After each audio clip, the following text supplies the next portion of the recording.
DMGL LLC. Chair to entertain a motion. Mr. Mayor, I make a motion to approve the resolution number 104-18/19, approving the agreement between the City of Pekin and DMGL LLC. Been moved by Councilmember Luft and second by Councilmember Orick. Mr. Carson. Thank you, Mayor. Mr. Guerra will be able to explain the technical details of the agreement, and then Mr. Dancy is available if council has any other additional questions. Thank you, Mr. Carson. To provide some additional background for several council members that may not have been here when this project has started, this is referred to as Broadway Farms. It's the property, I would say, just due north of the golf course, Parkview Golf Course. We've had several stormwater issues related to that property with infrastructure failures of manholes collapsing, pipe collapsing, severe erosion occurring, and several other issues with that. In response to some possible litigation from the property owner, in 2012, the City Council directed us, or approved, to get an engineering drainage study done on this property to identify all the problems located within the area, which was completed. And at that time, we entered into negotiations on this agreement to find a resolution that is fair to repair those locations. With that, it's been several years. What we have before you is an agreement that has been negotiated between myself, the parties, and Bert Dancy. In response to some of the questions, we are estimating about the 1.17, and that is based on the negotiations that we've discussed with the homeowner, or I'm sorry, with the property owner, and along based on the study that was completed in 2012 on what repairs may be needed for the locations. This is an estimated amount, as we don't have completed construction drawings. That is part of the agreement, is to verify all of our repairs with the property owner for their approval and sign-off before implementing bidding, as I believe they have 60 days to review. That's where the 1.17. 2 years ago, we borrowed the money in anticipation for this at 1.4. Part of this was the Cambridge and Shire Detention Pond, which was recently completed last year, and then the rest of the money was for this location. With that, we have approximately verifying with Bruce that we have approximately $840,000 remaining in that account for these properties. The remaining money would need to be prioritized probably with the assistance of our Public Infrastructure Committee and the other stormwater projects that are being prioritized and looking at funding. I can defer to Bert with any other questions on the legal aspect. Dancy?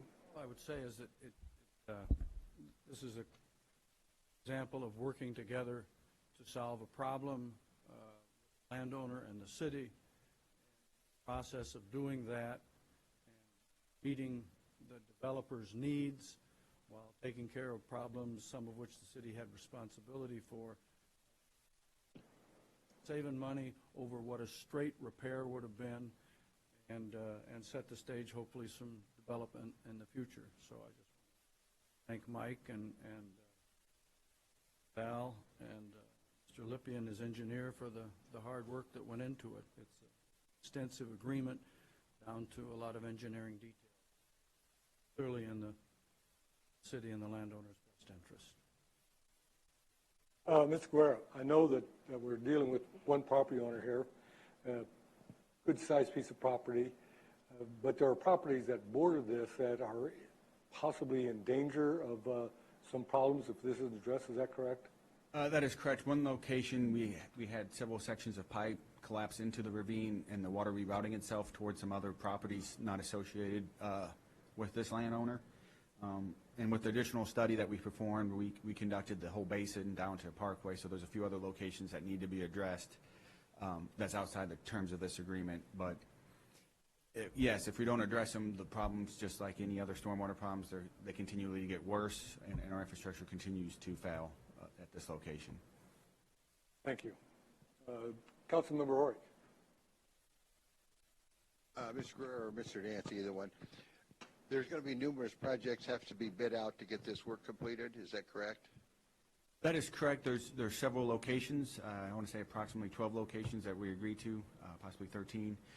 And my goal or plan is to bid them at once to try to maximize on the efficiency of the bid, of having a rather large project and getting several contractors interested in the location instead of piecemealing and breaking out the mobilization costs and different costs. Being additive to all the different phases, we look at trying to do a comprehensive one project at one time to address all the issues with this agreement at one time. So the city then will bid out the project, Correct. and the city will select award the bid? Correct. So the outline in this agreement would be is the city will conduct the engineering, the developer or the landowner will review those plans for their concurrence. Once that occurs, we would put it out to bid and award the bid and manage the construction of the project. So then this possibly might not be a done deal? I mean, if, let's say we get in a disagreement. I can defer to, It's a done deal. Okay, all right. That's what I like to hear. Okay, thank you. And thanks again for the work. I mean, nothing's easy. I thank you guys and the developer, or the owners. Seeing this finally come to rest. Other questions from council? Okay, seeing none, then the motion before us is a resolution for the agreement. Please cast your votes.